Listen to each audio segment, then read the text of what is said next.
was where the first note was bad and then the rest of the piece was just terrible. And it was like a downhill train crash with dominoes rolling after the train.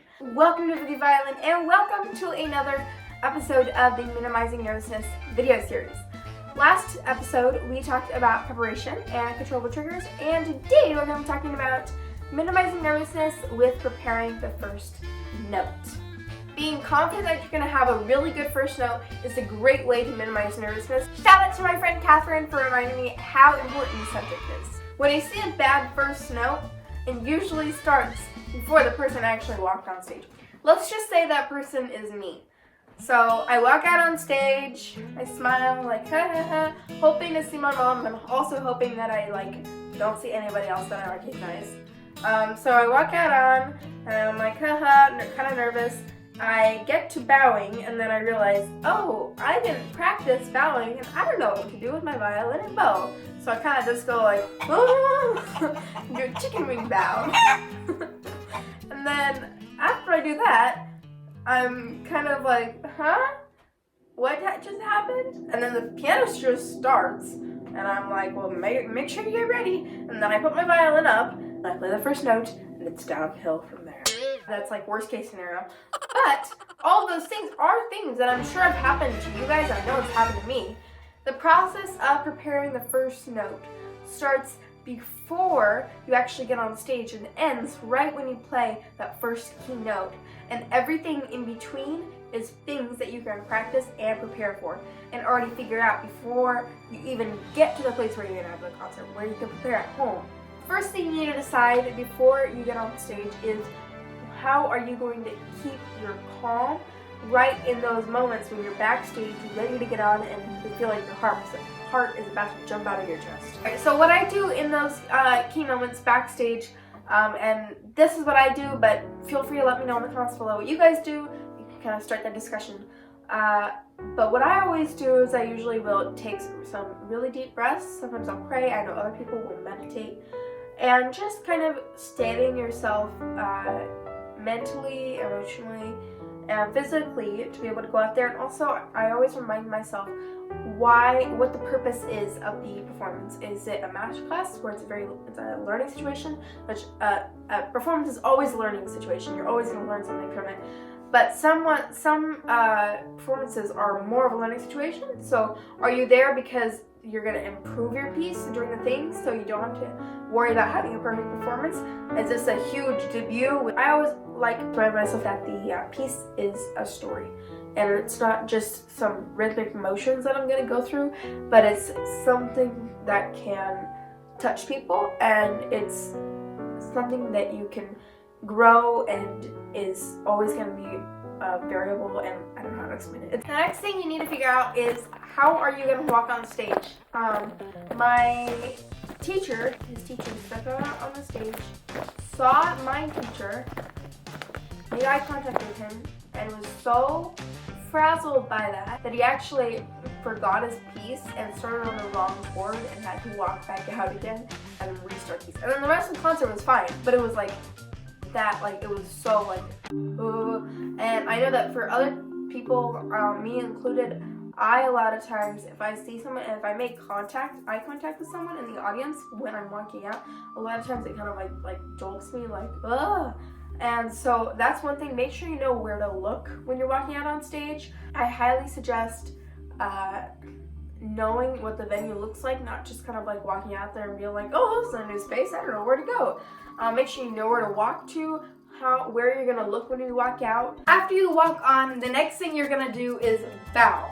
And so please, before the performance, please practice bowing on camera or in front of your parents. Because there are lots of fails that you can find on YouTube, and I'm sure you've seen some live as well. So, examples of bowing fails you are going to want to avoid, and trust me, you will want to avoid these.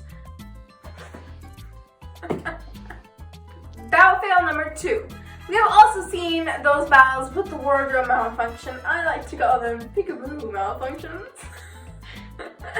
But this is that one. The lady walks on. She has a very pretty dress, but it has a very deep, loose V-neck cut that goes down to her belly button. And she's bowing, and she's like, and then you see everything.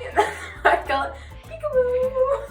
They don't know where to put their hands, so they just glue them to their sides, and the bow ends up looking a little bit like this.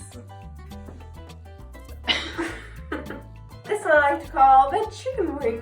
So basically the person hasn't practiced their bow and didn't really the violin, and so they kind of just end up going like this. I like to call this one the machine gun bow. They'll go like this. It looks like they're going with their violin, and then they take a bow, still with their hand on this side, so it's like a crossbody bow. It's not a good idea. So this one's a too fast bow, so number 6. This is the partial bow. This is the scoop bow, number 8. This is the turtleneck bow. It's also a great combination with the partial bow, and it's an excellent pairing with the too fast bow. That's the turtleneck bow. So I'm going to show you guys my bow. It might not look great to you, and if it doesn't, feel free to critique me and nickname my own bow. But this is my bow just so you guys can see. So basically, some people hold their violins right here when they bow. I like to hold mine right here. And so I usually have my bow and my violin in the same hand. And I have my violin right here, and then I usually go down, and I look at my feet, and I count to 3. I let my head drop all the way down, as well as having this hand kind of just by my knee. And so I usually have it free, and then when I get down, I put it on my knee. I look at my feet, and I basically just say my shoes are blue. My shoes are blue. Look down. My shoes are blue, and then up. You're probably going to want to check your tuning. If it's not just a pluck, you might even want to get an A from the piano again. Just to make sure that you're still there, because like I said, a new atmosphere is probably going to change your violin and the way the tuning changes faster or slower than what you're used to. So you're going to want to just check it. There is nothing worse than playing that first note and realizing that you are not in tune with the concertmaster or the pianist. The final thing before playing your first and the very key note is breathing, collecting your thoughts, and remembering the story. So there's really 3 components. Like I said, you want to breathe, take a couple big breaths. By that time, I'm always like slightly jittery, just kind of like shaking a little bit. That's the way I respond to nervousness. And so I usually just take a moment. I sometimes will even close my eyes. Close my eyes, breathe. Nice big breaths, 2 or 3. And then I collect my thoughts. Some things that I always do, and it's probably a good idea even if you just try these at home, I always am thinking about the way I'm going to start my note. So if it's like a slow movement or a slow piece, I a lot of times will be thinking, okay, from the string, you always want to start from the string unless you're doing like staccato or something. So from the string, start my vibrato before I actually start moving my bow.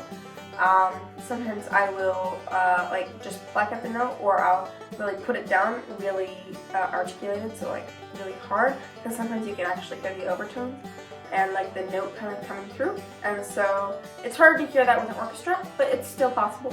So just kind of having the physical feeling of knowing who you are, especially if you're starting high. It's very, very, very important that you know what your hand feels like before you walk on stage.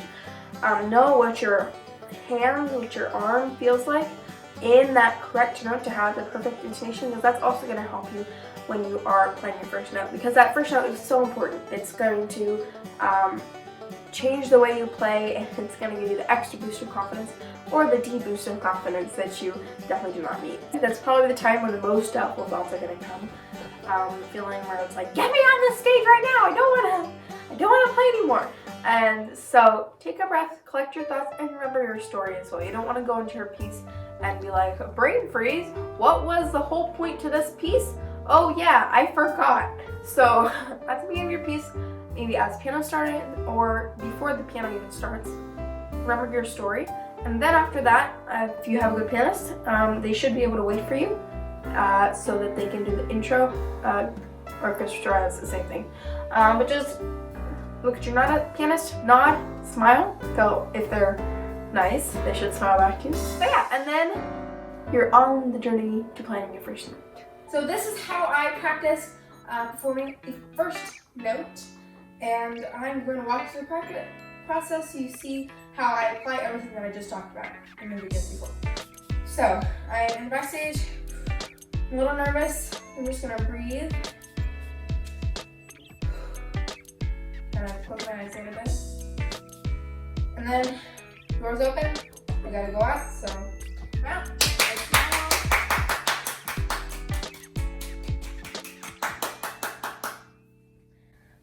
I try to smile as much as I can, but then at the same time, try to look out into the audience without actually like registering any faces.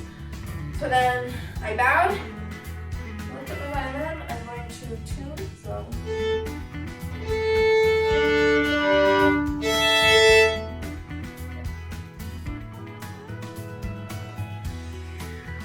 So a lot of times where I'll adjust my hair, make sure that there's no pieces of hair in my face. I'll adjust my shoulder rest. Should I close tight now?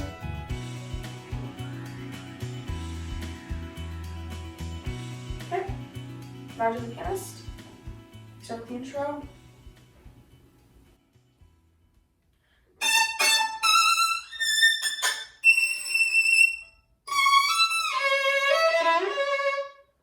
So obviously, as you could tell, that was the beginning of the first movement of Lalo.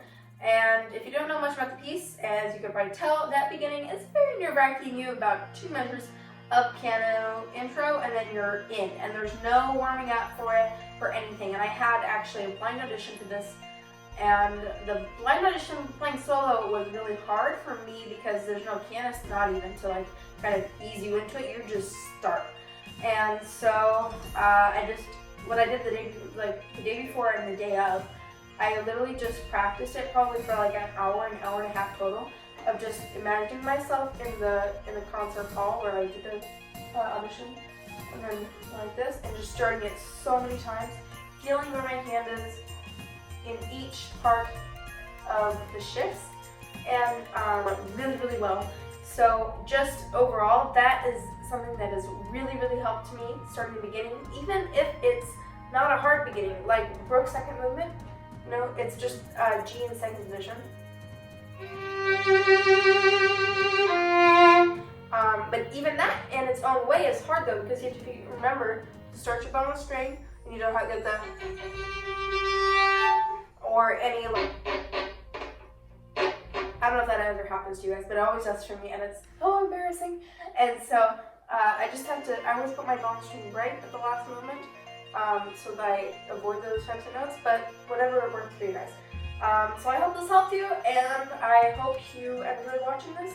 Let me know if you have any suggestions or questions or anything like that in the comments below.